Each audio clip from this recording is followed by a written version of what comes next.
Hi everyone, welcome back to my channel. This is Bhavya and this is Amy on her first video. Amy, you want to say hi to everyone?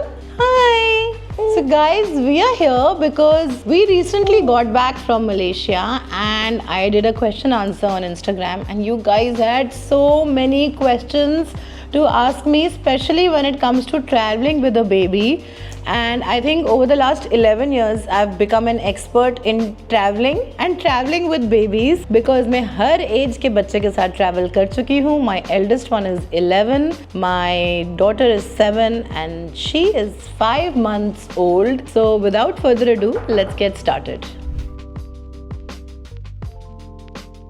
So guys, ये question बहुत relative है क्योंकि आप चाहें तो 1 महीने के बच्चे के साथ भी ट्रैवल कर सकते हैं. If you want you can wait for a year. It totally depends on you and the kind of holiday that you want to do. Because जब आप एक बेबी के साथ ट्रैवल करते हैं तो डेफिनेटली आप थोड़े से बंद जाते हैं. You can not go out at night, you can not leave the baby. Well guys, ये क्वेश्चन आंसर करने से पहले मैं आपको कुछ चीज़ें बताना चाहती हूँ on how to handle a baby, क्योंकि आपका बेबी किस तरह से बिहेव करता है ये आपके हैंडलिंग पे डिपेंड करता है. And for me, my son was a very rowdy baby. He would not sit in one place. He would just want to be in the गोदी all the time. But both my daughters are very calm. Nia was a very calm baby and she, as you can see, she's a really calm baby. So ऐसा करने के लिए आपको शुरुआत तब से करनी होती है जब से बेबी बॉर्न होता है. And you have to make the baby sleep in a cot. आपने बाहर देखा होगा, अमेरिका में, यूरोप में कॉन्सेप्ट है कि न्यूबॉर्न बेबी को वो अलग रूम में, अलग कॉट में रखते हैं. खैर, अगर आप अलग रूम में नहीं भी रख सकते तो at least keep the baby in a separate cot. और अयान के साथ मैंने गलती करी थी कि हम दोनों के बीच में अयान का बेड लगा हुआ था. And from the beginning Ayaan used to sleep on our bed. So उसको कभी भी अलग से सोने की आदत नहीं पड़ी. बट विद निया आई रियलाइज दिस मिस्टेक और मैंने उसके लिए एक कॉट लिया और मैं उसको उसमें सुलाती थी. Same with her, she sleeps in a cot and that is why it's very easy to just feed her and put her in the cot and then she is busy playing with herself. She is really calm. She does not need us to pick her up all the time. तो अब बात करते हैं किस as पे travel करना चाहिए. Guys, I think एक बार बेबी का नेक स्टेबल हो जाए तो it's a good age to travel. क्योंकि वैसे तो आप न्यू बॉर्न बेबी को भी ले जा सकते हैं. I think they are allowed to fly after the first 10-15 days. But तब भी बहुत सारे इश्यूज होते हैं. एक छोटा बच्चा सिर्फ लेटा रहता है, उसका नेक भी स्टेबल नहीं होता. There is no point really in travelling with a very small new born. तो मैं अपने बच्चों को कोइंसिडेंटली मैं अपने तीनों बच्चों को 5 मंथ्स पे पहली बार ले गई थी.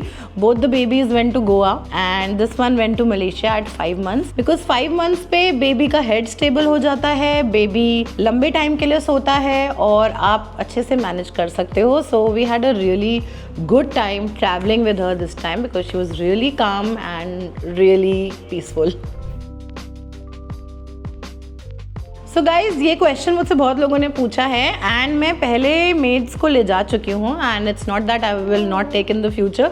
But at this stage I did not feel the need to carry a house help because she is very manageable like I said. And मेरे बाकी दोनों बच्चे भी काफ़ी बड़े हैं तो दूध बनाना या इसको ओवरसी करना, इसको प्रैम में वॉक कराना वो लोग आराम से कर लेते हैं. तो इस टाइम मैं मेड नहीं लेके गई एंड आई डोंट थिंक इतने छोटे बेबी में मेड को ले जाने की ज़रूरत भी होती है. But yeah, once the baby is about 1.5-2 and the baby is running around और बेबी की सेफ्टी का सवाल होता है, तब मैं ट्रैवल करती हूँ with a staff and that is when I feel that I require to take someone with me for help, but not right now. So अगर आप अपने टॉडलर या इन्फेंट के साथ ट्रैवल कर रहे हैं इन द फ्लाइट, देन एक कंसर्न होता है कि प्रेशर की वजह से बच्चों के कान में दर्द हो सकता है and that is very problematic क्योंकि बच्चे एक बार रोना शुरू करते हैं तो चुप ही नहीं होते. So for that I try and give the baby something while the plane is taking off and landing. Something like a pacifier और मिल्क, और उसका जो ये सकिंग मोशन है ये ऑन रहना चाहिए। बट लकीली इस फ्लाइट में इसने पैसिफायर भी नहीं लिया, यही सब करती रहती है ये, और काफ़ी ईजी था, तो लकीली मुझे ये प्रॉब्लम नहीं हुई। लेकिन हमारे आगे एक बच्चा बैठा था जो बहुत रो रहा था, और बड़े बच्चों के लिए मैं उन्हें च्युइंगम दे देती हूँ और it's sorted, so not too much of a problem. Another thing is, जब आप अपनी सीट चूज करेंगे तो आगे की 10 रोज में बैठेगा, क्योंकि वहाँ पे प्रेशर और साउंड कम होता है as compare to the back of the aircraft. इसके लिए तो बहुत आसान है, because she is been given the formula. तो ये हर 5-6 घंटे में 5-6 आंस दूध पीती हैं एंड दैट्स सॉर्टेड। जब ये थोड़ी बड़ी हो जाएगी then there is homemade Cerelac that I make, और उसकी रेसिपी मैं आपको आगे वीडियो में बताऊंगी, क्योंकि मैं पैकेज्ड फूड बच्चों को बिल्कुल नहीं देती हूँ। Again I made that mistake with my son and he is struggling with weight issues till now. और मैंने अपनी डॉटर को, निया को, कभी भी पैकेज फूड नहीं दिया। इनफैक्ट 1 साल तक उसने नमक और चीनी भी नहीं खाई थी। And when it comes to the older kids, मैं उनके लिए हमेशा थेपले, मखाने, मठरी और ड्राई फ्रूट्स रखती हूँ, क्योंकि बच्चों को ट्रैवलिंग के टाइम बहुत भूख लगती है। And again I do not like to keep buying food from the flight और from the restaurant. And when we reach our destination, the first thing we do is to go to a grocery store and pick up some fresh food like milk and fruits and vegetables, ताकि हम बच्चों को थोड़े nutritious meals दे सकें। पूरी तरह से तो नहीं हो पाता है, लेकिन अगर दिन में एक मील भी न्यूट्रिशियस हो जाती है तो मेरे लिए वो बहुत सेटिस्फाइंग होता है। Guys again this is a relative question, depend करता है आपको किस तरह के वेदर में ट्रैवल करना पसंद है। I know of people who love to go on mountains और उन्हें ठंडी जगहें अच्छी लगती हैं, but we as a family love to go to tropical places. हमें बीचेस पसंद है, हमें थोड़ी सी गर्मी पसंद है ताकि बच्चे पानी में खेल पाएं। सो I usually go to a beachy place like Thailand, और we just went to Langkawi, या फिर हम गोवा बहुत जाते हैं। Even when we go to Dubai और any other place, we are always looking out for the beach and the pool. और बच्चों को थोड़ी सी गर्मी में मैनेज करना ईजी होता है, क्योंकि कपड़े कम होते हैं पहनाने में और आसान होता है पेरेंट्स के लिए। So I would suggest go to a nice tropical place where the weather is a little warm. Well, we have someone else to answer that question today. How easy was it to travel with Amy? Surprisingly, very, very easy. I've never traveled with 3 kids because I've never had 3 kids before this. She was very easy. She ate everything. Surprisingly, she did not cry in the flight because normally बच्चे flight में बहुत रोते हैं. तो जैसा भाव्या ने आपको बताया कि pressure change and all that. That was easy. Hot weather था, tropical था, तो वो बहुत आसान था.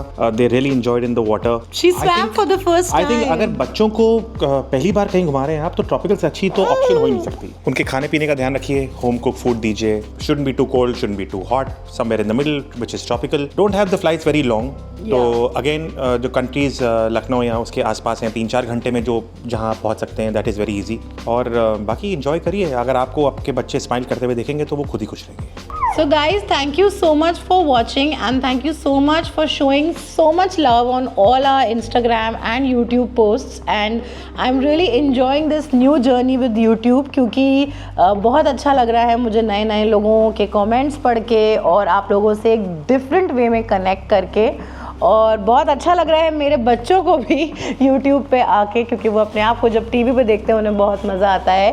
सो please keep the love flowing and thank you so much for watching. Until next time, bye bye.